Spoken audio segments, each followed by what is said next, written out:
À Blénimine, au cœur d'un site majeur du patrimoine wallon, l'exposition Fleurs de charbon tisse un dialogue entre l'art et la mémoire industrielle. Avec ses peintures et ses sculptures, Michel Born ravive l'âme des charbonnages de Blény à Chérat et redonne une concrète ou abstraite en exprimant mes sentiments par rapport à ce patrimoine que je voudrais que tout le monde ait à cœur de respecter et de faire revivre. Ici, les paysages miniers ne sont pas de simples décors du passé. Ils deviennent des lieux de mémoire, chargés d'histoires humaines, de travail, de solidarité, de courage.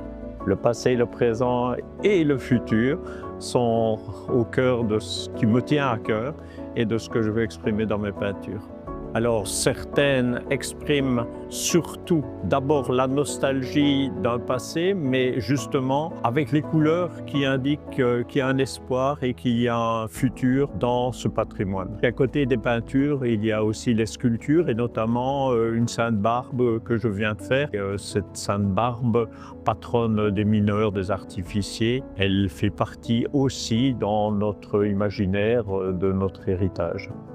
À travers la couleur, la matière et les formes, l'artiste évoque le métier de mineur, la rudesse du fond, la force des corps, mais aussi la dignité de celles et ceux qui ont vécu à l'ombre des terrils. Bien sûr, c'est la prospérité d'une région, mais qui s'appuie sur le travail et le courage des mineurs, de ceux qui y sont morts, qui ont travaillé toute leur vie très durement. La condition de travail à cette époque était tout à fait désastreuse, mais apportait la richesse des mines.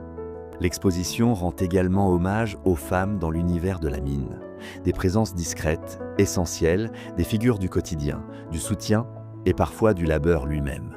Donc je suis très heureux d'avoir dans cette exposition un pastel de Rassenfoss qui représente une hiercheuse, c'est une dame qui travaillait à pousser les wagonnets dans les charbonnages et de pouvoir le mettre en relation avec une autre dame dans une sculpture que j'ai faite et qui s'appelle l'attente. L'attente parce que les femmes de mineurs attendaient le mari qui travaillait et peut-être risquait de ne pas revenir. Car ce patrimoine n'est pas seulement celui des bâtiments ou des machines. Il est aussi celui des familles, des souvenirs, des gestes transmis, d'une identité collective. J'expose des œuvres d'artistes de référence de la région comme Rassenfoss ou Jean Donnet, qui étaient des artistes historiquement touchés par les charbonnages, par la vie des charbonnages, les mineurs, mais aussi les hiercheuses par exemple. Avec Fleurs de charbon, Michel Born nous rappelle que préserver le patrimoine, c'est préserver bien plus que des ruines. C'est garder vivante une mémoire et permettre, par l'art, à toute une histoire de continuer à nous parler.